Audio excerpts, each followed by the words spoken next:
आपल्या आवडत्या चॅनल मध्ये स्वागत आहे। तर आज आपल्यासोबत संवादासाठी आलेले आहेत आपले विधानसभेचे उमेदवार अनिकेत दादा भागवत। तर राजकीय आणि घडवता मी त्यांना आमंत्रित करू इच्छितो।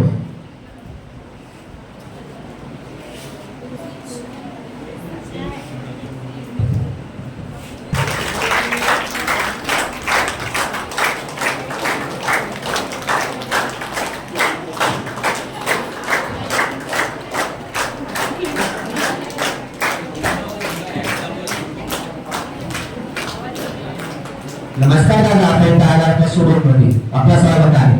तर राहिलेल्या वयाचा मोठा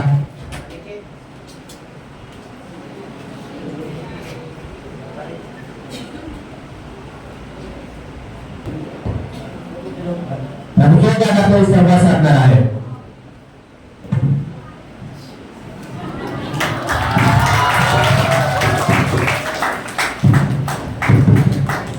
सर्वप्रथम इथे बसलेले माझ्या तमाम मतदार बंधू भगिनींनो,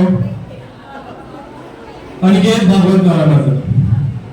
जसा बुद्धिबळाच्या खेळात हत्ती घोडा वजीर उंट प्यादा माझा, त्याचप्रमाणे राजकारणाच्या खेळात एखाद्या सामान्य कार्यकर्त्यापासून तर मोठ्या वरिष्ठ पुढाऱ्यापर्यंत सगळेच लोक माझे।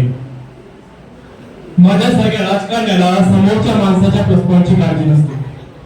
मला काळजी असते की त्याला काय वीक पॉइंट आहे की नाही याची, कारण की एकदा का समोरच्या माणसाचा वीक पॉइंट मिळाला की मग मात्र निवांत। समोरच्या माणसाला कसंही आपण आपल्या पायाच्या टाचेखाली दाबून ठेवू शकतो ज्यावेळी समोरच्या माणसाचा वीक पॉइंट आपल्या लक्षात येतं।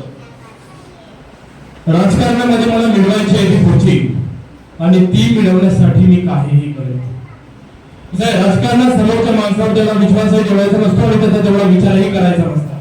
विचार करायचा, त्याचा विचार करायचा पण जोपर्यंत त्या माणसाकडून आपण काही मिळवून घेत नाही, कारण की आजचा एक सामान्य कार्यकर्ता सुद्धा उद्या आपल्यापेक्षा पुढे जाऊ शकतो।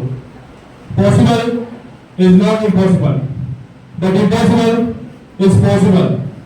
शक्य असलेली कुठलीच गोष्ट अशक्य नाही, पण अशक्य असलेल्या सगळ्याच गोष्टी शक्य करता येतात, आणि तेच करणार आहे मी, कारण की नाव आहे माझा अनिकेत भागवत। आज आपल्याला दुपारी 2 वाजता तिरंड्याला प्रचारासाठी जायचे आहे। अरे हो, चला आपल्याला निघायला हवं। अनिकेत दादा, आपल्या मोठ्या सेवेकडून टाळला मी तुमचा आभार मानतो आहे, आणि आज त्या कारणाने मित्र संपला असा मी जाहीर करतो।